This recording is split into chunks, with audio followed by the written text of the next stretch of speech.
Hello students, आज की video में हम डिस्कस करने वाले हैं फॉर्मेशन ऑफ मैग्नीशियम ऑक्साइड के टॉपिक को।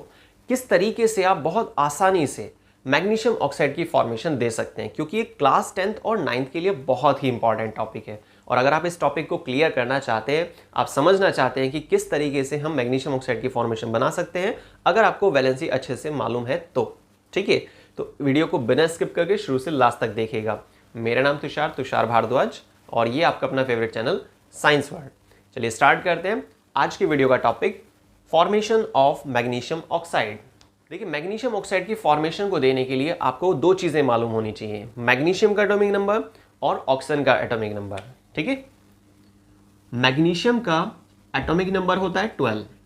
ठीक, दूसरी चीज जो आपको पता होनी चाहिए मैग्नीशियम के ही लिए, वो है कॉन्फ़िगरेशन 2, 8 और 2।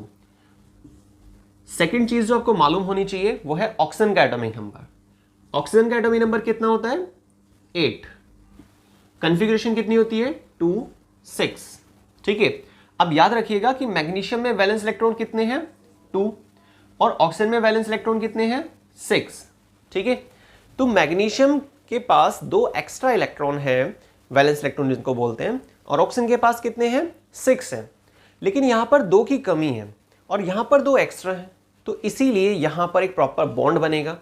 उस चीज को देखते हैं कि कैसे बनाया जाता है उस बॉन्ड को, और मैग्नीशियम ऑक्साइड कैसे बनेगा। ठीक है, इसके लिए सबसे पहले आप मैग्नीशियम लिखेंगे।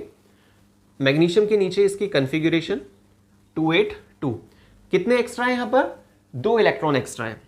ठीक है, याद रखिएगा इसको। देखिए, वैलेंसी फाइंड करना आपको मालूम होना चाहिए, और अगर आपको थोड़ा सा भी डाउट लगता है ना कि कैसे हम वैलेंसी फाइंड करते हैं, इस चीज को, बल्कि इस टॉपिक को लेकर काफी तरह की वीडियो हमारे चैनल पर आपको मिल जाएंगी, और कि कैसे वैलेंसी को फाइंड किया जा सकता है, कैसे आयनिक और कोवैलेंट कंपाउंड में क्या डिफरेंस होते हैं, इंपॉर्टेंट डिफरेंस क्या है, कैसे आप कोवैलेंट कंपाउंड की फॉर्मेशन सीख सकते हैं, और कैसे आप किस ट्रिक के जरिए पता कर सकते हैं कि कोई एलिमेंट कौन से ग्रुप में आता है, कौन से पीरियड में आता है, हाउ टू फाइंड वैलेंसी, है ना। ये सारी चीजें आप बहुत अच्छे से मालूम कर सकते हैं उन वीडियोस को देखकर। ठीक है, और वैसे तो आपने वीडियोस को देखा होगा, और अगर नहीं देखा है तो आपको डिस्क्रिप्शन बॉक्स में लिंक मिलेगा, या फिर आप क्लास वाइज जो प्लेलिस्ट बनी हुई है हमारे चैनल पर, वहां से भी आप उसको सर्च कर सकते हैं। ठीक है, चलिए अगर आगे चलते हैं तो मैग्नीशियम की कॉन्फ़िगरेशन लिखेंगे सबसे पहले 282। नेक्स्ट ऑक्सीजन, ऑक्सीजन की कॉन्फ़िगरेशन कितनी है? 2, 6। इसको ब्रैकेट में लगा देते हैं। ठीक है, साफ पता चल रहा है 2 एक्स्ट्रा है। अब इसका पार्टनर किधर है? इधर है ना, जिससे बॉन्ड बनाना चाह रहा है। तो 2 इलेक्ट्रॉन यहां इस तरह से दिखाए जाएंगे। ठीक है, क्योंकि ये एक्स्ट्रा इलेक्ट्रॉन है। अब यहां पर कितने इलेक्ट्रॉन है? 6 वैलेंस इलेक्ट्रॉन है। तो 6 में कितने की कमी रह गई है अपनी शेल को पूरा करने के लिए? भाई, ऑक्सीजन के पास आउटर मोस्ट शेल में 6 इलेक्ट्रॉन है, लेकिन सेकेंड शेल में कितने इलेक्ट्रॉन की कैपेसिटी होती है? 8 इलेक्ट्रॉन की। कितने इलेक्ट्रॉन की कमी रह गई है ऑक्सीजन के पास आउटर मोस्ट शेल में? 2 इलेक्ट्रॉन की। ठीक है, तो इसीलिए 6 में से 2 डॉट इसके पार्टनर की तरफ, बाकी जो बचते हैं 4 वो यहां पर। टोटल देखिएगा 6 है ना यहाँ पे, तो यहाँ पर भी 6 ही होने चाहिए। इस तरह से चेक कर लेना। कई बार बच्चे क्या करते हैं जल्दबाजी में, तो यहाँ पर डॉट्स को, नंबर को कम ज़्यादा कर देते हैं। तो आपको याद रखना है जितने भी वैलेंस इलेक्ट्रॉन है उतने ही यहाँ पर आपको डॉट लगाने हैं। आप अगर चाहें कन्फ्यूजन ना हो जिससे कि आपको, तो कोई और डिज़ाइन बना सकते हैं, क्रॉस बना सकते हैं, है ना, उससे कोई फर्क नहीं पड़ता है। अब 2 इलेक्ट्रॉन मैग्नीशियम दे रहा है ना ऑक्सीजन को, इसलिए आप इस तरीके से एरो लगा देना, बिल्कुल क्लियर हो जाएगा। साफ साफ पता चल रहा है कि भाई हाँ ये इसको दे रहा है। क्यों दे रहा है? क्योंकि इसके पास एक्स्ट्रा है और इसके पास कमी है, इसीलिए। फिर ऐसे आप एरो का साइन बनाएंगे, और आगे जाकर फिर इसमें मैग्नीशियम ने 2 इलेक्ट्रॉन का लॉस किया है,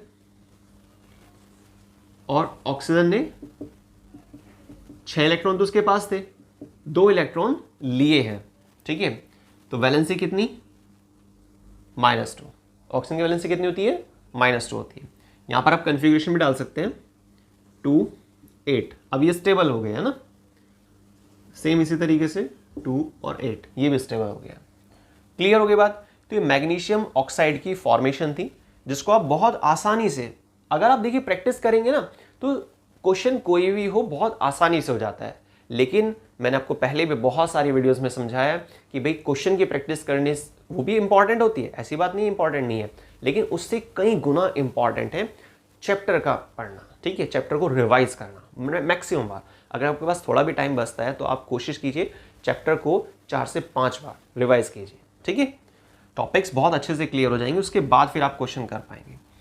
तो खैर ये फिलहाल आपने मैग्नीशियम ऑक्साइड को किस तरह से बनाया जा सकता है तो वो चीज़ समझ लिए। ये सारी चीज़ें आपको बहुत ईजी लगी होंगी आई थिंक। और अगर आपको वीडियो बहुत पसंद आती है ना, और आपको लगता है कि हाँ भाई मैग्नीशियम ऑक्साइड जो आपने समझाया वो अच्छे से क्लियर हो गया, तो प्लीज़ वीडियो को लाइक कीजिए, मैक्सिमम शेयर कीजिए, सभी फ्रेंड्स के साथ शेयर कीजिए। और अगर चैनल को सब्सक्राइब नहीं किया तो आप चैनल को सब्सक्राइब कर सकते हैं, क्योंकि इसी तरह का quality content regular science world channel पर आपको मिलता रहता है। तो आज की वीडियो में बस इतना ही, मिलते हैं नेक्स्ट वीडियो में साइंस के एक नए टॉपिक के साथ। कुछ भी अगर आपको किसी पर्टिकुलर टॉपिक पर वीडियो की नीड है तो आप मुझे कमेंट कर सकते हैं, कोशिश की जाएगी जल्द से उसी टॉपिक को कवर करने की। थैंक्स।